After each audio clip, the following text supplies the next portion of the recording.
EMS PGT math 2023 এর PIQ problem 86।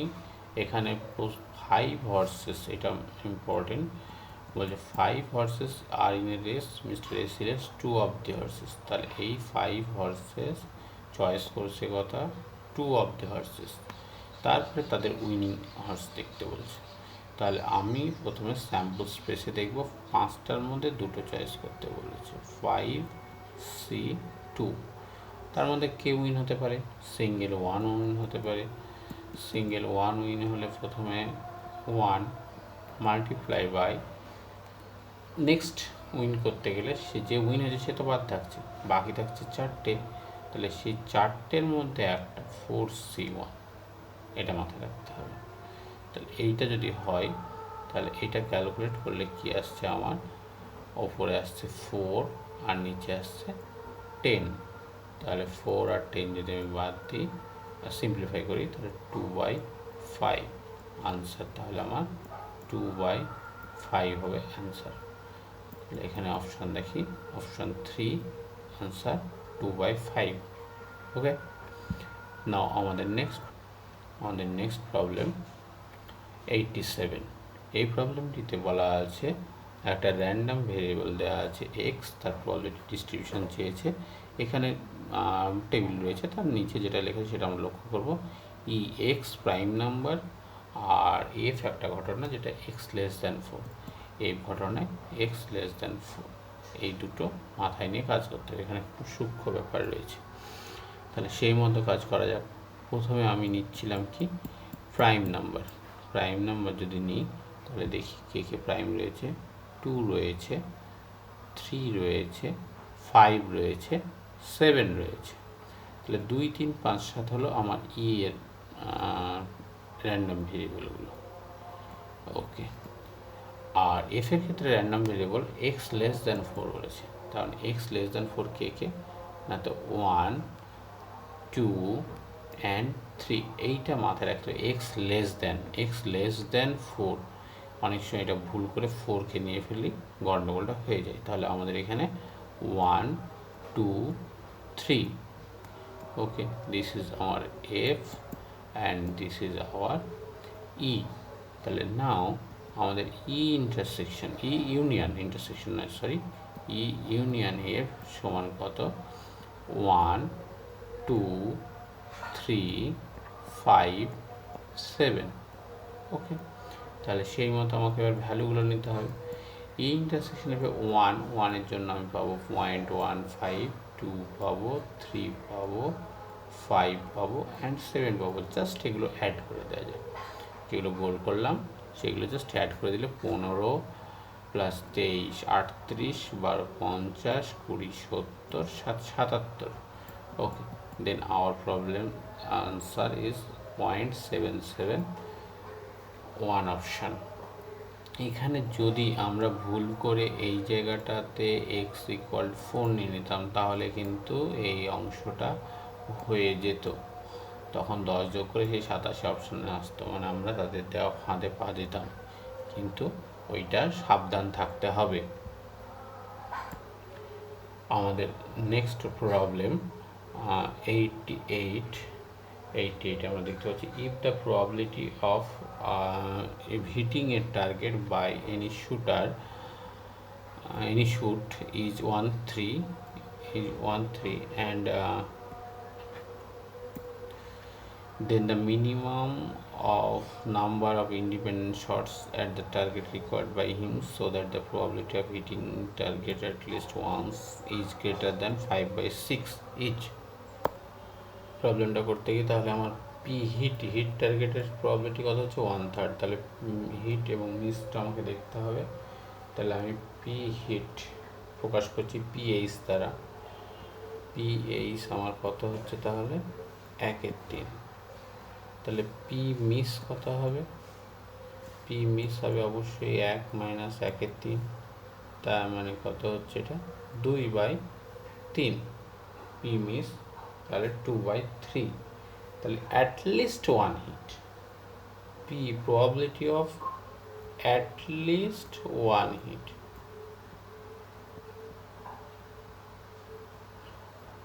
From n trial, I don't know, from n times যদি shot নিই তাহলে এক্ষেত্রে এটা হয়ে যায় 1 minus 2/3, 1 minus 2/3 n। Okay, 1 minus 2/3। এই প্রবলেটিটা বলছে যে ওয়ান্স ইজ গ্রেটার দেন 5/6, তাহলে এই ভ্যালুটা কত হবে, এইটা 5/6 থেকে বড় হবে। তাহলে এখান থেকে এবার আমরা ক্যালকুলেশন করব, চলো দেখা যাক। এখান থেকে আমরা পাচ্ছি 2/3 to the power n less than 1 minus 5/6 মানে 1/6। এইটা কোন এর জন্য ঘটছে মিনিমাম, সেই সংখ্যাটা আমাকে দেখতে হবে। যদি আমি n ইকুয়াল টু 3 ধরি, 3 ধরলে 4 3 4 1/6 রেশিওটা আসতে হবে। তাহলে জাস্ট একটা কাজ করা যাক, এটা সলভ করতে গেলে n এর মান যদি আমরা 3 ধরি, 3 ধরলে প্রথম কথা 1 তো হচ্ছে না অবভিয়াসলি, 2 দিলে স্কোয়ার 4/9, 4/9 1/6, নো নো নো, তারপরে 3 দিলে 8/27, 8/27। ওকে, আমরা অপশনগুলো দেখছি, 1 2 তো হচ্ছিলই না, 3-এর অপশনটা দেখছি প্রথমে। 3 দিলে কত হচ্ছে 8/দিলে হচ্ছে 8/27। আচ্ছা, এখানে 1/6 আছে মানে 8-এর 6 গুণ আছে, এটা 8 6 48, তাহলে এটাও হবে না, তাহলে এটা হচ্ছে না। নেক্সট 4 দাও, 4 দিলে 2 টু দি পাওয়ার 4 মানে 16, 3 টু দি পাওয়ার 4 81, 16 81, 6 16 96, এটাও পসিবল নয়। তাহলে 4 দিলে হচ্ছে এখানে 16/81, মানে এটাও পসিবল হচ্ছে না। 5 দিলে 2 টু দি পাওয়ার 5 মানে 32/3 টু দি পাওয়ার 5 মিনস 243, এইটা 6 গুণের বেশি হয়ে যাচ্ছে, সো এটা একটা হওয়ার চান্স রয়েছে অবশ্যই। 3 দুগুণে 6, সরি 6 দ্বিগুণে 6 দুগুণে 12, 2 3 6 18 আর 19, এটা হয়ে যাচ্ছে। অ্যান্ড তাহলে অবভিয়াসলি 6 এবং তারপরে রয়েছে, তা আমাদের যেহেতু এখানে অ্যাটলিস্ট বলেছে, তাহলে আমার অ্যাটলিস্ট অপশানটার জন্য আমার এখানে অপশান 1 মানে 5 অ্যান্সার হবে। 6 দিয়েও হবে, বাট আমার এখানে অ্যাটলিস্ট বলার জন্য এটা 5 দিয়ে n ইকুয়াল টু, তাহলে আমরা এখানে 5 পেয়ে যাব। ওকে, আমাদের নেক্সট প্রবলেম যাই। নেক্সট প্রবলেম হলো 89 প্রবলেম। 89 প্রবলেম বলছে যে two integers are selected at random from the sets 1 2 3 4 থেকে 11 পর্যন্ত। Given the sum of selected numbers is even, the conditional probability of that both number is even। আচ্ছা, both number even করে conditional probability চেয়েছি আমরা এখানে। তাহলে given that এই sum of এই যে even numbers, some of selected numbers is even, এই ঘটনাটা, আর বোথ নাম্বারস আর ইভেন, এই দুটো ঘটনাকে আমরা এ এবং বি পরপর ধরে নিচ্ছি। আমাদের বি ঘটনাটা হলো যে এই সামটা হলো এটা আমাদের বি ঘটনা, আর দুটো নাম্বার ইভেন, এই ঘটনাটা যদি এ হয় তাহলে অবশ্যই আমাদের পি এ এবং পিবি আগে বের করতে হবে, তারপরে ফর্মুলায় অ্যাপ্লাই করব। ওকে, প্রথম কথা পি এর ক্ষেত্রে কটা থাকতে পারে, পি এর ক্ষেত্রে টোটাল নাম্বার আমার 11, তখন এখানে 11টার মধ্যে থেকে নিচ্ছি 11C2, তার মধ্যে জোড় সংখ্যাগুলো তুলে নিচ্ছি। জোড় সংখ্যাগুলো তুলে নিলে কত হবে, এখানে both the numbers are even, এই ঘটনাটা হচ্ছে অনলি আমার 2 4 6 করে 5টি, সুতরাং এখান থেকে আমি পাচ্ছি 5C2। ওকে, 5C2, তাহলে আমাদের পেয়ে গেলাম এটা 10/55 মানে 2/11। ওকে, পিবি হলো আমাকে সেই রকম নিতে হবে যে both sum of the selected number even. এই sum of the selected number even দুটো ক্ষেত্রে হতে পারে, এক odd plus odd or even plus even. তার মানে আমাকে জোড়াগুলো এমন নিতে হবে, হয় এখানকার হবে, না হলে এই সেটের হবে। তাহলে এক্ষেত্রে হয়ে যাবে 11C2 আর ওপরে দুটো ইভেন নাম্বার অথবা দুটো অড নাম্বার, এই চয়েস করতে গেলে আমার হয়ে যাচ্ছে 11C2 দুটো অড অথবা দুটো ইভেন, দ্যাট ইজ দুটো অড নিলে আমি পেয়ে যাবো কটা, 15টা, মানে 5C3 প্লাস 5C3 কেন হবে, ভুল বলছি আমি, ওটার সঙ্গে জুড়ে দিয়েছি। এইটা হবে 6C2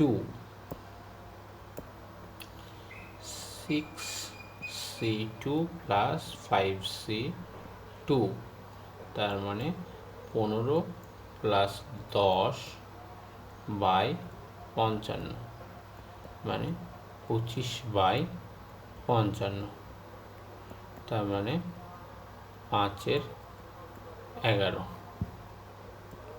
এবার আমাদের এ ইন্টারসেকশন বি নিতে হবে। এ ইন্টারসেকশন বি হলো সিম্পলি সেই ইভেন্টটা, যে ইভেন্টটা বলছে যে সিলেক্টেড নাম্বারস ইভেন হবে, তাদের সাম, এবং তাদের সামও ইভেন হবে আসলে, কারণ বিতে তো সাম ইভেন বলেছি এবং এতে বলেছি সিলেক্টেড নাম্বারস ইভেন। তাহলে আলটিমেটলি এটা আমাদের এই প্রবাবিলিটি অফ এটাই আমাকে ট্রিট করে দেবে। ফলে এটার সমান, এটা যদি আমি প্রবাবিলিটি নিই তাহলে এটার সমান আমার চলে আসবে 2/11। তাহলে probability of A condition B, A by B, এটা বের করা মানে P of A intersection B টোটালটা বাই পিবি। তাহলে কত হচ্ছে, অবভিয়াসলি 2/11 বাই 5/11, তার মানে এখান থেকে আমরা পাবো 2/5। তাহলে এটা আমার অ্যান্সার হয়ে গেল, অ্যান্সার অপশন 4, 2/5।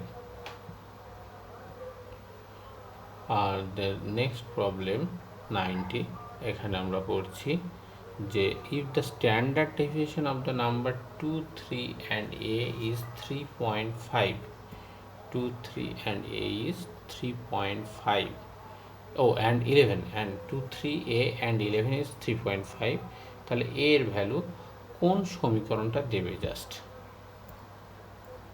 আমরা এটা সমাধান করি। তাহলে প্রথমে, আচ্ছা, এটার ক্ষেত্রে সহজে করতে গেলে মিন ইএক্সটা করি। ইএক্স মানে the sum of the numbers divided by counted of numbers. তাহলে আমার ইএক্স কত হবে আগে বের করি। ইএক্স সমান হচ্ছে 2 + 3 5 + 11 16, 16 প্লাস a বাই 4। তাহলে দিস ইজ আমার ইএক্স হলো। একইভাবে এক্স স্কোয়ারগুলো যদি মিন বের করি তাহলে ইএক্স স্কোয়ার, এইটা কত হবে 2 স্কোয়ার মানে 4, 3 square 9, 13 and 11 square 121, that means 134 plus a square টোটালটা বাই 4। আমরা জানি আমাদের ফর্মুলা কি, sigma square equal to E X square minus E X তার হোল স্কোয়ার। এটা অ্যাপ্লাই করলে আমরা পাবো, এই ভ্যালুটা দেওয়া রয়েছে sigma square 3.5 square equals to E X square মানে 134 প্লাস এ স্কোয়ার টোটালটা by 4 minus 16 plus a by 4 টোটালটার হোল স্কোয়ার। ওকে, এখান থেকে গেল 3.5 এর স্কোয়ার মানে হচ্ছে 12.25। আচ্ছা, 4 আছে, তার মানে এখানে একদম 16 দিয়ে মাল্টিপ্লাই করে দিই। 16 ইকুয়ালস টু, তাহলে এখানে 4 দিয়ে মাল্টিপ্লাই হবে 4 into 134 plus a square minus 16 plus এ তার হোল স্কোয়ার। ওকে, তাহলে এটা ক্যালকুলেট করলে আমরা দেখতে পাবো 12.25 ইন্টু 16, মানে এটা চলে আসছে আমার 196 equals to 4 into 134 minus 16 square. তার মানে এখান থেকে পেয়ে যাব আমি 4 ইন্টু 134